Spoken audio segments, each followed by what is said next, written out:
polêmica formada entre Vasco e Fluminense por conta do lado direito do Maracanã, hoje chamado Setor Sul, tem raízes históricas, né? Desde a inauguração do Maracanã, em 1950, os clubes passaram a atuar mais no estádio então conhecido como Municipal do que nas suas próprias canchas. O Flamengo deixou de vez de usar o estádio da Gávea, passando a jogar com frequência no maior do mundo. O Fluminense também fez o mesmo com relação a Laranjeiras. O Botafogo, que antes jogava em General Severiano, também adotou aos poucos o estádio da final da Copa de 1950. Enquanto o Vasco da Gama, tendo o São Januário, até então o maior estádio do Rio de Janeiro, ficou por um bom período utilizando a sua velha casa como um campo alternativo para jogos menores e fez muitos jogos contra times de outros estados e até jogos contra times pequenos, além, obviamente, dos clássicos no Maracanã durante muito tempo. Bem, e como a coisa se definiu então?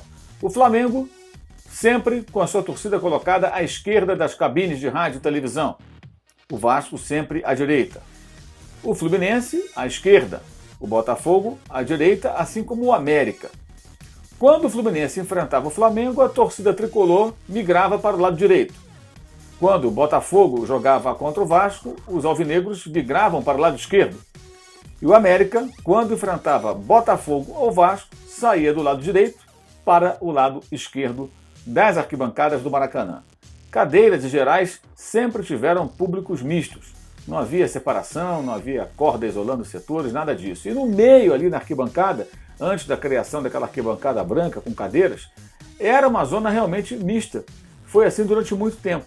Depois, com o passar dos anos, o mundo foi ficando mais violento, confusões, e aí a polícia militar passou a fazer um cordão de isolamento, sempre centralizado, que muitas vezes até caminhava para um lado ou para o outro de acordo com o tamanho da torcida, né? À medida que a torcida do time A ou B ia ocupando um espaço maior no estádio. Nessa nova configuração do Maracanã, os setores norte, à esquerda e sul à direita, eles são isolados, não há essa mobilidade, né? Tem uma área central, setor leste, setor oeste, então a coisa mudou. É um outro estádio, não tem nada a ver com aquele estádio do passado.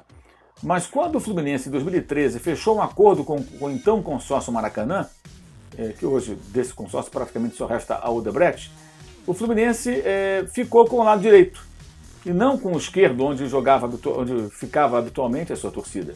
Por quê? O Flamengo negociava ainda com o Maracanã. O Fluminense foi o primeiro a fechar um acordo de longo prazo, 35 anos. E é claro que o Maracanã, o consórcio, não queria abrir mão de um importante trunfo até para negociar com o Flamengo, que era, olha, você vai fazer um acordo com a gente, sua torcida vai continuar aqui do lado esquerdo, onde sempre esteve. Então o que pensou o Fluminense? Eu vou para o lado direito, porque o Botafogo tem o Engenhão, o Vasco tem São Januário, esses dois dificilmente que ficavam à direita vão jogar aqui, vão jogar no Maracanã eventualmente, então eu vou para o lado direito para tentar, na época foi dito isso amplamente, criar ali um ambiente mais tricolor, o lugar onde fica a loja, os bares, as pessoas transitarem por ali com uma, digamos assim, intimidade maior com aquele pedaço. Quando o Roberto Dinamite era o presidente do Vasco, isso não causou muito problema, mas quando o Eurico Miranda assumiu e o respeito voltou, era o slogan, né, do Eurico, o Vasco começou a brigar pelo lado direito e houve muita confusão por conta disso. Inclusive, quando o Vasco comemorou o Campeonato Carioca de 2015, a torcida chegou a fazer até mosaico, falando do lado histórico, que era dos vascaínos e tudo mais.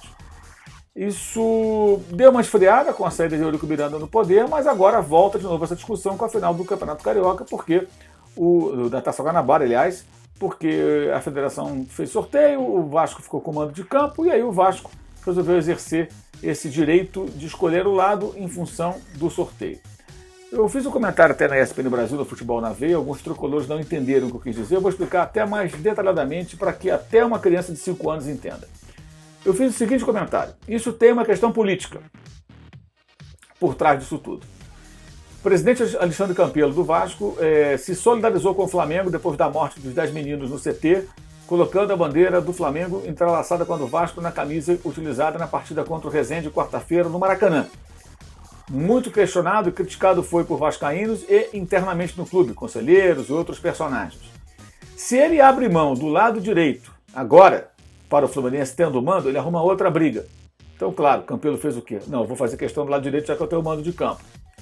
Pedro Abaggio do Fluminense também enfrenta muitas dificuldades políticas e Claro, também não vai abrir mão do lado que ele, por contrato, em tese tem direito, né, já que ele tem um acordo com o Maracanã. O Vasco não tem nenhum contrato de longo prazo com o Maracanã.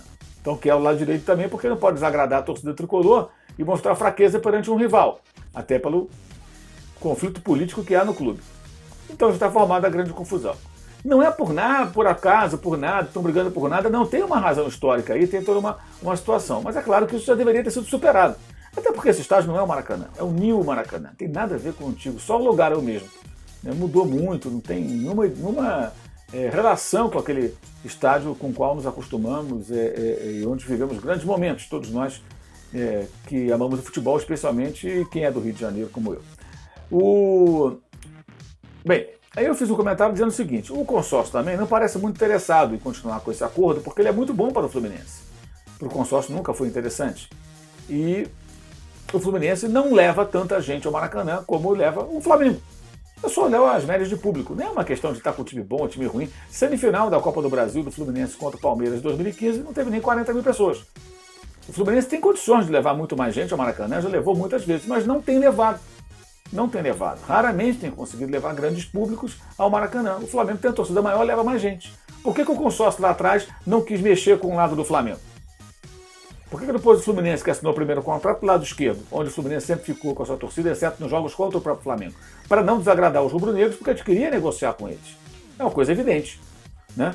E o que eu dizia, até uma defesa do Fluminense, os caras entendem errado às vezes.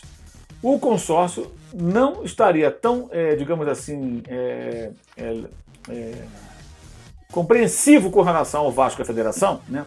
A Federação que fez o sorteio, o Vasco que fez a opção do lado direito, se fosse o Vasco querendo ir para o lado do Flamengo, lado esquerdo, por exemplo. O que não aconteceria porque a história conta de forma diferente.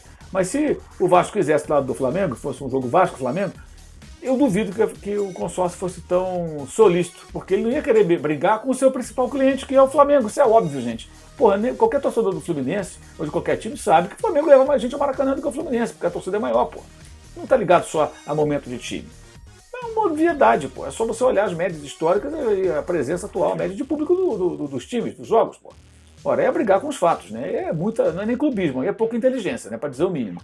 Então, eu tô falando, você tem defesa do Fluminense, o consórcio, ele parece que não está muito nem aí para o Fluminense. Não parece muito preocupado, porque o contrato não é bom para ele. E os jogos do Flamengo, ao contrário, o contrato é mais favorável porque foi negociado em outras condições, e isso já foi amplamente discutido, inclusive, né, que o Flamengo fica com uma mixaria ali, mesmo quando consegue levar um grande público ao Maracanã. Então esse é o cenário. Não é por acaso que estão brigando, mas essa situação já deveria ter sido superada. E acho também que, embora tenha toda uma história, aquele estádio não é o Maracanã. Então, diante disso, o melhor a fazer é as pessoas tentarem se entender. Mas as políticas dos clubes, né, colocam aí nessa questão do lado da torcida, direito ou esquerdo, norte ou sul, uma possibilidade de mais polêmica e confusão e de utilização política dentro da guerrilha política que há dentro desses dois clubes. Então, para tentar entender um pouquinho o que é por trás disso tudo. No fundo, não estão brigando por nada não, estão brigando por conta de outras questões que atormentam essa que é a realidade, a rotina de Fluminense e de Vasco da Gama. Ok? Valeu, saudação.